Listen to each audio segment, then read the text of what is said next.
Hey guys, today's podcast episode is one of a serious nature. I am going to share a letter that I wrote to a friend who I recently learned passed away. And it is a way to honor her because I think we can all glean wisdom from her story.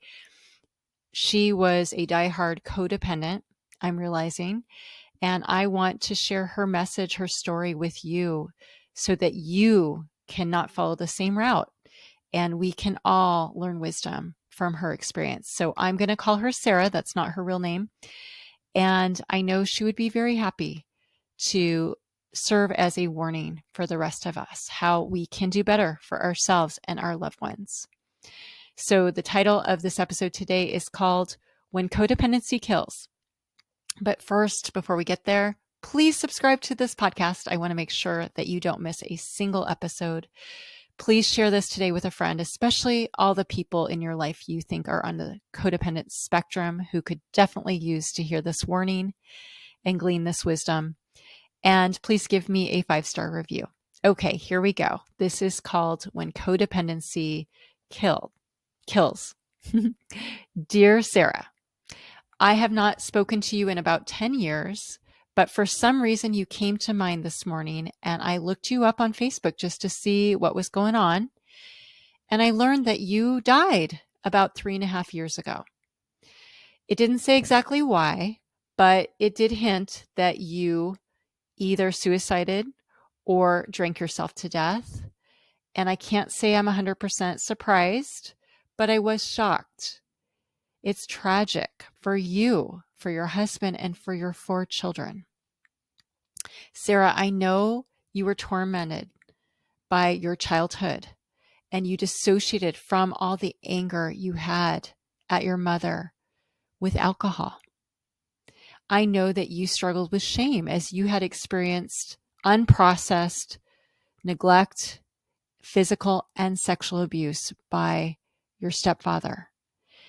And I also was there to witness how enmeshed your mother was with you, expecting you to nurture her even when you had 4 young children of your own.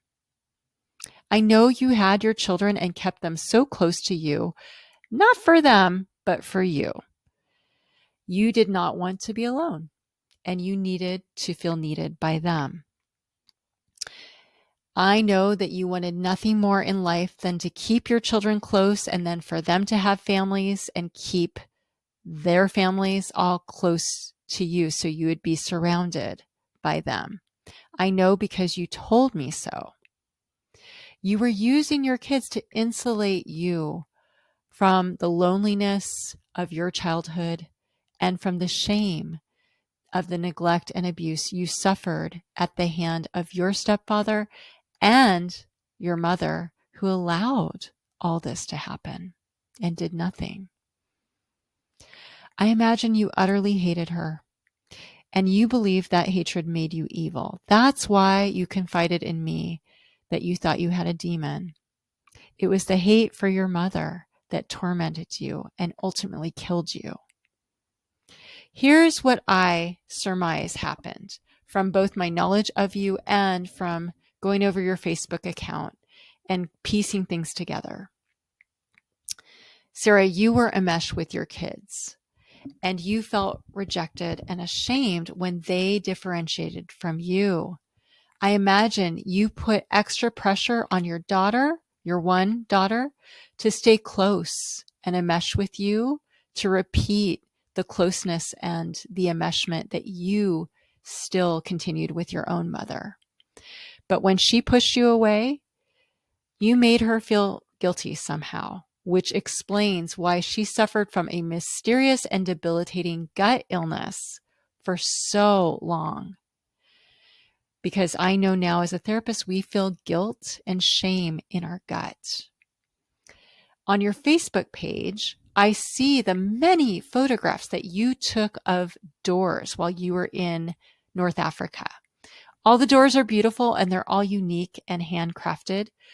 But it's so interesting that you posted 33 photos of different doors because to me, it's very telling because Sarah, I see how doors played such a symbolic role in your own life.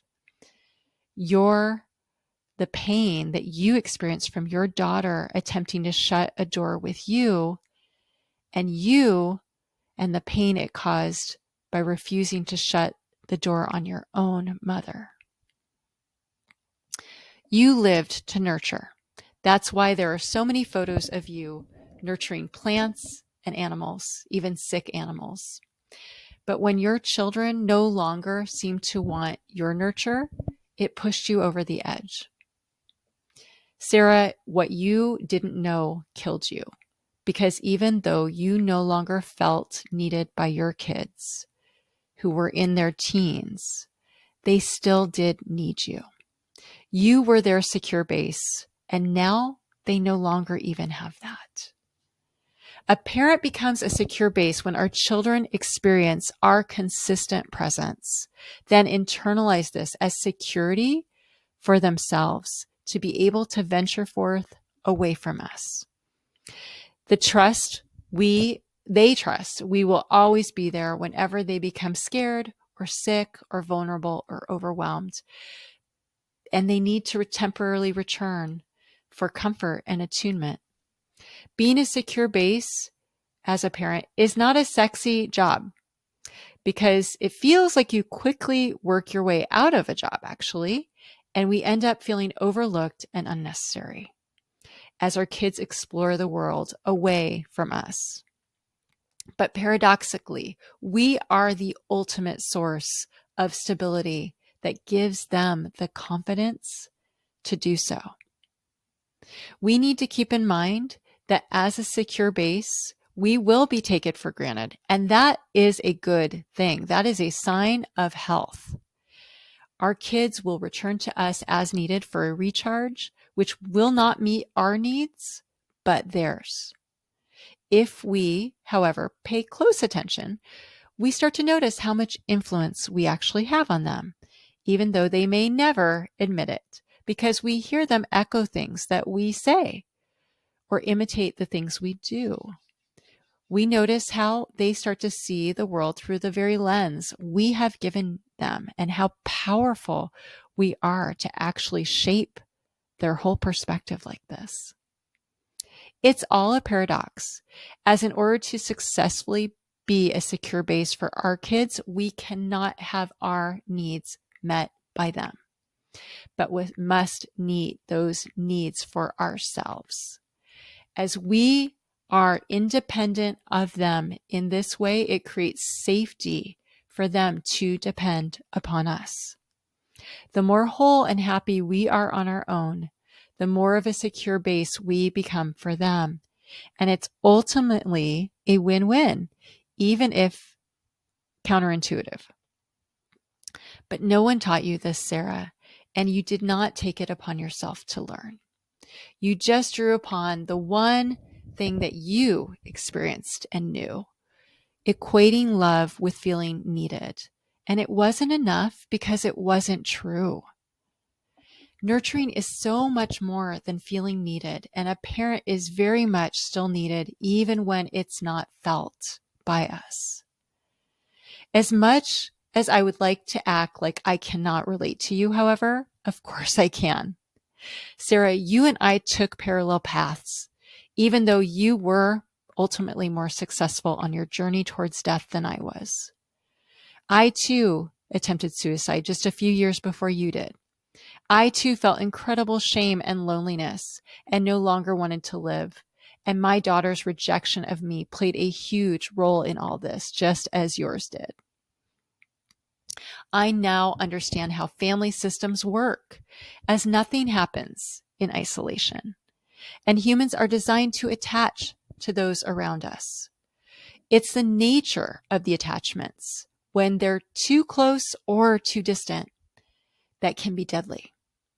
It's hard to walk the narrow path of healthy attachment with our children, but it is utterly necessary for us and for them.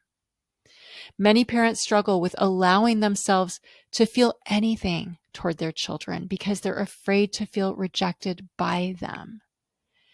These are the cold parents whose children don't feel loved by them.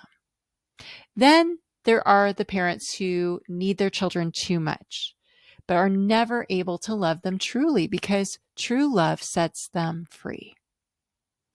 It's a fine balance to allow ourselves to feel, but still choose our children's feelings above our own. And few parents ever arrive there. I'm just saddened that your suicide attempt was successful, Sarah, and that your journey stopped where it did. It took me many years, but I was able to come back to life fully and completely. And now I'm more alive than ever before.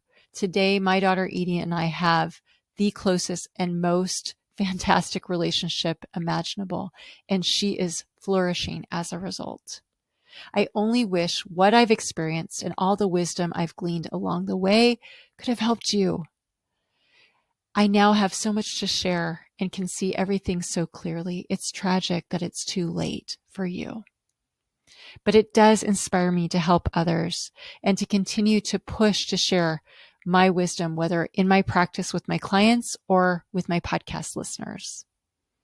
Sarah, what I want you to know is you were a fool.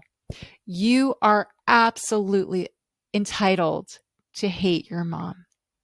She neglected you and allowed you to be abused by her husband and did nothing to stop it. She did not nurture you, but expected you to nurture her, which makes her evil. I also want you to know that your kids aren't the ones who are supposed to give your life meaning or purpose. You are. They cannot fill the hole inside you, but you can. And that, Sarah, is what Jesus wants for you. I want you to know that I have been a fool the overwhelming majority of my life too, and I tried to fill my void with so many different things, but I finally found me, and now I'm whole. I wish you could have found you too. You would have been so beautiful. Sarah, I'm sad for you, and my heart aches for your children.